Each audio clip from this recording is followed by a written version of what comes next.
Здравейте! Питате се защо съм толкова усмихната?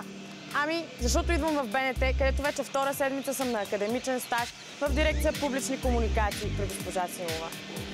И така, аз съм студентка втора година бакалавър по пиар и маркетинг във Висше училище Илия Пригожин в Брюксел.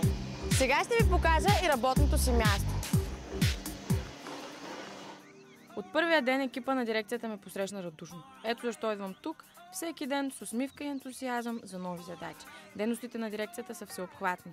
До момента изпълнявах задачи, свързани с информиране на медиите по актуални събития, касаещи телевизията. Но БНТ инициира и кампании. 140 години жива идея за свобода. Тази кампания е посветена на паметта и делото на революционера Васил Левски. В рамките на проекта се обърнахме към всички училища, за да участват в конкурс с видеоматериал за идеологията на Апостола. Идеята на медията е, чрез пулса на младото поколение, да види образа на Левски към днешна дата.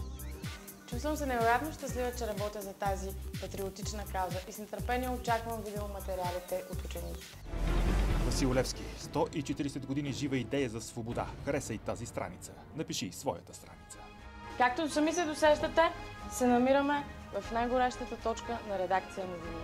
Тук, в нюзрума на БНТ, се куват най-горещите събития от деня. На тази кръгла маса, 365 дни в годината, редактори и репортери се събират, за да планират заедно най-важните и най-актуални събития от деня за разнообразните емисии.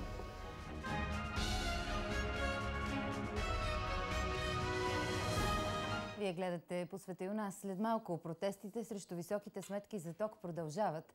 Какви са практиките за засичане на електромерите в Западна Европа? Тук зад мен виждаме и някои от журналистите от различните ресори на БНТ.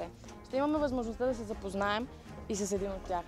Ето и госпожа Зоя Велинова. Здравейте! Много е приятно. Бихте ли ни казали в кой ресор работите и с какво се занимавате? Аз от години работя в икономическия ресор, най-вече потребителските теми, свързани с качеството на храните, с проблемите на хората, които всеки ден потребяват храни. Но днес точно прави изключение.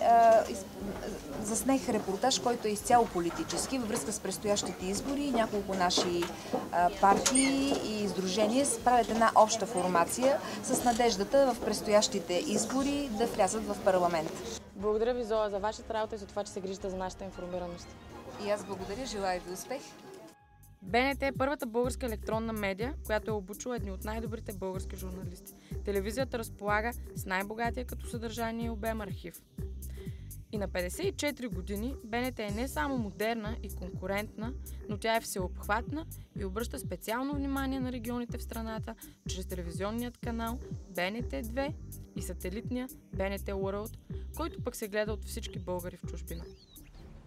И тук няма как да пропусна да спомена за последният голям успех на БНТ като продуцент на български филми. Разбира се, това е хитовия сериал Под прикритие. Продукцията прие неимоверни измерения. Феновете се преживяват всеки един сюжет от филма.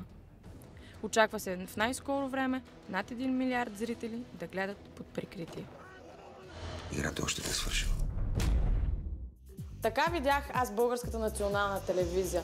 Достолепна, истинска, креативна и можеща. Телевизия, която приобщава младите.